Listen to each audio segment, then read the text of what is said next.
Berjumpa kembali dalam program Bible Everyday. Hari ini kita akan lanjutkan pelajaran kita dan kita sudah tiba di Ayub pasal yang ke-26.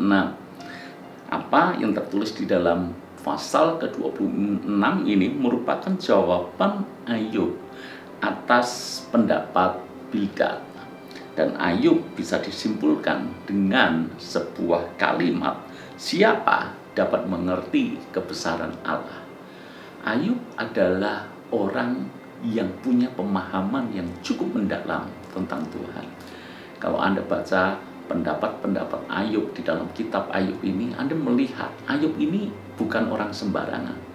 Dia orang yang sangat berhikmat. Dia punya pengenalan yang cukup dalam tentang Tuhan.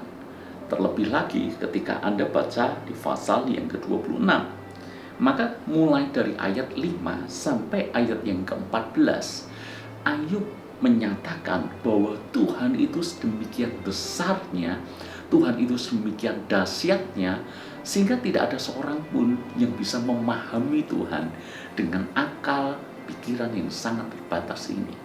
Kalau Anda baca ayat yang ke-7 misalnya, Allah membentangkan utara di atas kekosongan dan menggantungkan bumi pada kehampaan. Ia membungkus air di dalam awannya, namun awan itu tidak robek, dan seterusnya. Kalimat yang indah, kalimat yang puitis, sekaligus kalimat yang tidak bertentangan dengan ilmu alam. Pemahaman Ayub tentang Tuhan itu sungguh luar biasa. Terlebih lagi kalau kita baca ayat yang ke-14, ini merupakan kesimpulan dari pendapat Ayub. Sesungguhnya semuanya itu hanya ujung-ujung jalannya.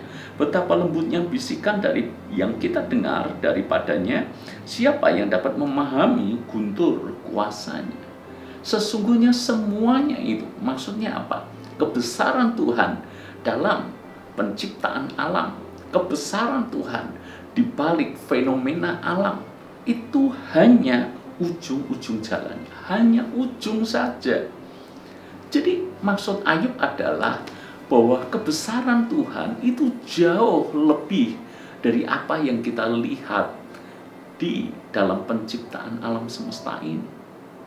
Saudara-saudara, kalau alam yang sedemikian besar, tata surya yang sedemikian besar, itu hanya ujung jalan saja. Betapa besarnya Tuhan. Makanya benar bahwa Ayub seolah berkata, tidak ada yang bisa memahami, tidak ada seorang pun yang bisa mengerti kebesaran Allah. Kenapa? Ingat, manusia itu diciptakan.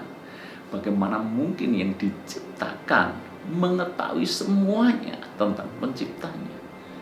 Lebih parah lagi, bagaimana mungkin manusia yang diciptakan dia bertindak seolah-olah lebih hebat daripada penciptanya?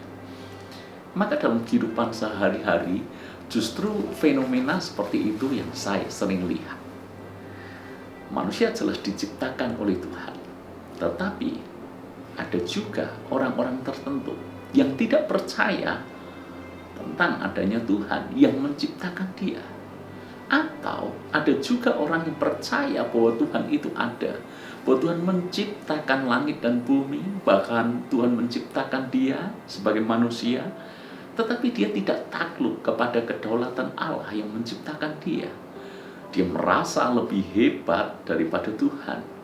Demikian pula halnya dengan orang Kristen. Jelas sekali bahwa kebesaran Tuhan itu tidak bisa dibandingkan dengan kehebatan dia sebagai manusia. Sehebat-hebatnya kita terbatas dalam banyak hal. Tetapi saudara, yang menggelikan, kita merasa dengan kehebatan kita bisa jalan sendiri tanpa Tuhan. Sehingga kita tidak mengandalkan Tuhan. Kita lebih mengandalkan hikmat kita. Kita mengandalkan pikiran kita yang terbatas. Kita mengandalkan pengalaman kita. Kita mengandalkan kekuatan kita sendiri. Daripada hidup dalam kehendak Tuhan, daripada hidup dalam rencana Tuhan yang jelas-jelas indah. Karena dia Tuhan yang besar, dia tahu apa yang ada di depan, dia tahu di masa kekekalan nanti seperti apa. Ironisnya adalah manusia lebih memilih jalan hidupnya sendiri. memilih untuk berjalan dalam rencananya sendiri daripada rencana dan kehendak Tuhan. Bukankah itu artinya kita menganggap diri kita seolah-olah lebih besar daripada Tuhan? Padahal ayat-ayat yang tadi kita baca, kebesaran Tuhan dalam ciptaannya itu hanya ujungnya saja. Tuhan jauh lebih besar dari semuanya itu. Masakan kita merasa lebih hebat daripada Tuhan? Maka aplikasinya dalam hidup kita adalah seperti ini. Jangan pernah merasa diri kita lebih hebat daripada Tuhan. Kalau kita mengandalkan kekuatan kita sendiri, apapun alasannya, kita merasa diri lebih hebat dari Tuhan, lebih mampu daripada Tuhan, lebih benar daripada Tuhan. Ketika kita tidak bersyukur, kita bersungut-sungut, kita protes, kita marah dengan Tuhan, seolah-olah menunjukkan kita ini lebih berhikmat daripada Tuhan. Kita seolah-olah hendak mengatakan bahwa Tuhan tidak bisa mengatur jalan hidup kita menjadi baik. Saya rasa itu adalah kesombongan besar di hadapan Tuhan. Dan ingat bahwa Tuhan membenci orang yang sombong, tetapi mengasihi orang yang rendah hati. Saya ingin mengajak firman Tuhan ini kembali meluruskan cara pandang kita tentang Tuhan.